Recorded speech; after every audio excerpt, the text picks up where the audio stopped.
The train arrived just before dusk, cutting through the mist like a needle through old cloth. The platform was nearly empty, save for a single man in a long coat, collar turned up against the drizzle. He stepped off, one foot meeting the cracked concrete with a weight that suggested hesitation. His name was Clark. He carried only one suitcase, worn leather, the corners frayed from years of travel. He hadn't been back to Renmore in 20 years. The village hadn't changed much. Still the same crooked lanes, the same leaning chimneys, still the same whisper of the sea pressing against the hills in the distance. The only thing new was the silence. Even the crows, once noisy in the trees, seemed subdued. Clark walked the main road without looking up. He knew the way by heart, past the church with its shattered bell, past the library boarded shut, and then, at the very end of the lane, beyond the broken iron gate, stood the house. The Whitlock place. He stopped before it. The front garden had grown wild, ivy crawling up the walls, roots pushing through stone. The windows were cloudy like old eyes. But the door looked freshly painted, black, glossy, and the knocker, brass, shaped like a serpent, gleamed as though recently polished. He hadn't expected that. Clark stepped forward. The gate creaked open without his touch. The path to the porch was lined with white stones. He didn't remember placing them, but they were familiar. He raised his hand to knock. The door opened before he could. Inside, the air was warm and scented. Rosemary, old wood, a trace of something metallic beneath it all. The hallway stretched deep, lit by dim bulbs in antique sconces. Dust motes swam lazily through amber light. No one greeted him. He stepped inside. The door closed behind him with a gentle click. "Hello," he called, no reply. He moved further in. The sitting room was untouched. The same velvet chairs, the same piano in the corner, its keys yellowed. On the mantel a clock ticked softly. It hadn't ticked in years, yet now it did, in perfect rhythm with his heartbeat. He looked toward the stairs and saw her, at the top, Evelyn, his sister, dead 15 years. She stood in shadow, her dress pale blue, her hair falling like wet ink down her back. She didn't move, neither did he. "Eve?" he whispered. Her head tilted slightly. A creak behind him. He turned. No one. When he looked back up, she was gone. Clark exhaled for the first time in what felt like minutes. He climbed the stairs slowly, his hand tracing the banister. It was smooth and cold. The second floor smelled different, damp, like forgotten books and wet stone. Each door was closed except one, the study. He stepped inside. The walls were lined with shelves, each crammed with journals, hundreds, thousands, all identical. Black covers, red ribbon bookmarks. One lay open on the desk. He moved to it.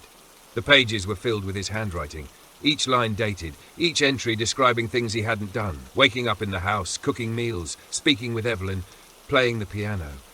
A life that hadn't happened. Not to him. Yet it was his hand. He flipped to the last page. It was blank until ink bloomed slowly across it. "You have returned." The record resumes. Clark stumbled back. The journal slammed shut on its own. Footsteps echoed from the hallway. He rushed out. The hallway was longer than before, endless, and all the doors now stood open. Inside each room a version of himself sat. One younger, blood on his hands. One older, staring at a mirror. One sleeping. One screaming. All turned to look at him as he passed. He broke into a run. The end of the hall remained distant, stretching further the faster he moved. Then a voice. Low, feminine, familiar. "Stop running, Clark." He skidded to a halt. Evelyn stood behind him. Her eyes were black. Not darkness, void. "Why did you come back?" she asked. He shook his head. "I had to see." "See what?" He didn't know. She stepped closer. "This house remembers everything." "I burned it," he said. "I watched it fall." She smiled. "You burned the outside, but not the inside, not the rooms." He looked down at his hands. They were covered in soot, and something else, salt. "None of this is real," he said. She took his hand. "Real enough to bind you." The hallway began to close in, walls narrowing, ceiling lowering. Evelyn stepped back into the shadows. "You never left, Clark. You just forgot. The house kept going without you, writing, rewriting, and now it needs you again." He turned to flee, but the hallway had become a corridor of mirrors.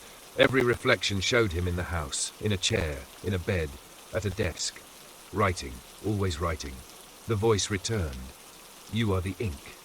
He pressed his hands to the glass. "Let me out." A soft laugh, then finished the story. The journal appeared again in his hands, blank. The pen hovered nearby, suspended in the air. He looked around, breathing hard. No door, no window, only the story. He sat and began to write. His hand moved without thought. Names, dates, rooms, moments. The sound of the ticking clock returned, louder now. It ticked for him. Behind him, the door opened. He turned. The sitting room. Afternoon light. A knock at the door. He stood, walked downstairs, opened it. A girl stood there, late 20s, coat damp with rain, wide eyes. "I'm looking for Evelyn," she said. He stepped aside, the door closed, and the story continued. The girl stood just inside the doorway, uncertain, clutching a small leather-bound book against her chest. Her hair was tangled from the wind. Her shoes were muddy. Rain traced soft lines down the sleeves of her coat. Clark studied her face. Something about it tugged at the corners of memory, like a tune you almost remember. "What's your name?" he asked. She hesitated. "Marin." He nodded slowly, stepping back toward the sitting room. "You said you're looking for Evelyn." She left something behind. Marin's voice wavered slightly. "A letter. My mother told me to bring it here. Said she'd understand." Clark glanced toward the hallway. The shadows beyond it shifted slightly, listening. He gestured to the chair across from the cold fireplace. "Sit, you've come far." Marin sat without a word. She set the book gently on her lap but didn't open it. Clark poured her tea from a pot that hadn't been full a moment before. The steam rose steadily, carrying the same scent as always, rosemary and rust. "Your mother knew Evelyn?" he asked. Marin nodded. "They were friends once, before the fire." Clark's hand paused on the cup's rim. "There was a fire," she continued, "but she never spoke about it. Not clearly, only that she saw something she shouldn't have, something Evelyn showed her." Clark sat across from her, his hands laced together, resting on his knees. "The house doesn't forget," he said. "It remembers everyone who leaves pieces of themselves here." "I think she did," Marin whispered. "Leave something." She opened the book. Inside was a single letter, yellowed and folded 3 times. On the back, a name written in faded ink.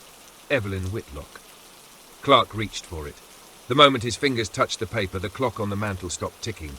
Silence fell like a curtain. He unfolded the letter carefully. "To her who remains. You showed me the room behind the mirror. You said it was only for looking, but I stepped through. I saw what you kept there. I know your name now. I've tried to forget it, but it stays in my head like a taste I can't spit out. I don't want it. I don't want you. So I'm giving it back. If someone ever finds this letter, tell them to leave. Tell them not to read aloud the name carved behind the mirror. Don't let her wake again." Clark's breath slowed. He looked up. Marin was staring at the mirror above the fireplace. It was different now. The glass shimmered faintly, like oil on water. Shapes moved within it, not reflections, more like silhouettes pacing just beyond the surface. "She said it was just a game," Marin said softly, "that it would make her stronger." "Did she say the name?" Clark asked. Marin didn't answer. The room pulsed. Something creaked upstairs. Clark stood. "You shouldn't have brought that here." "I didn't have a choice," Marin said. She wouldn't stop whispering. "Who?" "My mother. She's gone." Marin looked up, eyes wide. "Then who's been in my dreams?" Another creak. Footsteps on the landing. The air thickened. Every candle in the room flickered at once. Clark grabbed the letter and shoved it into the fireplace. The flame caught quickly, licking at the edges. Marin rose to her feet. "You think that's enough?" He didn't answer. His gaze was locked on the mirror. The glass rippled. A hand pressed from the other side. Long fingers, nails like splinters, palm flat against the surface. The skin was too pale, almost translucent, veins like tangled roots beneath. Then another hand. Then a face. No eyes, no mouth, just smooth skin stretched too tightly over bone. Marin screamed. The mirror cracked. Not shattered, but fractured outward, as though something inside was forcing its way through. Clark grabbed Marin's arm and pulled her toward the hallway. "We have to go. Now." "The door. Forget the door. The house won't let us out that way." They ran. The hallway stretched as they moved, walls pulsing, pictures warping. Every frame showed Evelyn now, but twisted, eyes wide and lips stitched shut. In one, she reached out of the frame toward them. In another, her mouth had opened too wide, black smoke pouring out. They turned into the kitchen. It was not the kitchen. Stone steps led down into dark water, lanterns bobbing on rusted chains. Clark cursed under his breath. "It's rearranging." "Why? It wants to keep her in, or let her out. I'm not sure which." Behind them the house groaned, not from strain but anticipation. "Which way?" Marin asked. Clark pulled her down the stairs. They waded into the water. It was warm. Slick, it whispered against their legs. The lanterns dimmed. In the black surface, Clark saw reflections, not of them, but of others who had come before. A boy with bleeding eyes, a woman whispering secrets into the flood, an old man whose mouth was sewn shut with wire. A voice rippled through the water. "You read the name." Clark gritted his teeth. "No," he said. "You remembered it." Marin shivered beside him. "What name? What is she?" The water surged upward suddenly, drowning the lanterns. Clark pulled Marin forward. A door appeared in the far wall, stone, marked with that same serpent symbol from the front knocker. He reached it just as the water rose to their chests, pushed it open. They stumbled into the attic, dry, silent. Dust filled the air like snow. Only one window remained. Behind it, Evelyn's face. She was smiling, but her smile was borrowed. It twisted upward in ways skin shouldn't. "She let it in," Clark whispered. "All those years ago." Marin took a step forward. "No," Clark warned, but it was too late. The mirror beside the window pulsed, and Evelyn's voice spilled out, layered, fractured. "Say it." Marin's mouth opened. Clark shoved her aside. The mirror cracked. Light poured from within, not golden, not natural. A pale, flickering light that made the room seem hollow. The wind screamed, the attic walls buckled, and Evelyn stepped through the glass. She walked on air, she walked on memory. Her hands outstretched, Marin rose behind Clark. Her eyes were different, not hers. "Don't let her wake again," Clark said, repeating the letter's warning. Marin blinked, then nodded. Together they lunged at the mirror. Clark grabbed Evelyn's arms. She shrieked, not with a mouth, but with the whole room. Marin drove the serpent knocker through the center of the glass. It shattered. Light exploded outward, and the house fell silent. Clark gasped, lying on the floor. The attic was gone. Only the sitting room remained, normal, quiet. The mirror, intact, untouched. The fire burning softly. Marin sat across from him, breathing hard. The book gone. The letter ash. Outside, the sun was rising. Clark stood, went to the window. The village below shimmered under morning light. Marin joined him. "Is she gone?" she asked. Clark looked into the mirror. Evelyn was no longer there, but her shadow was. He touched the glass. It was warm. "No," he said, "but she's sleeping. For now." They stepped out of the house. The door shut gently behind them. The serpent's eye blinked once, then went still.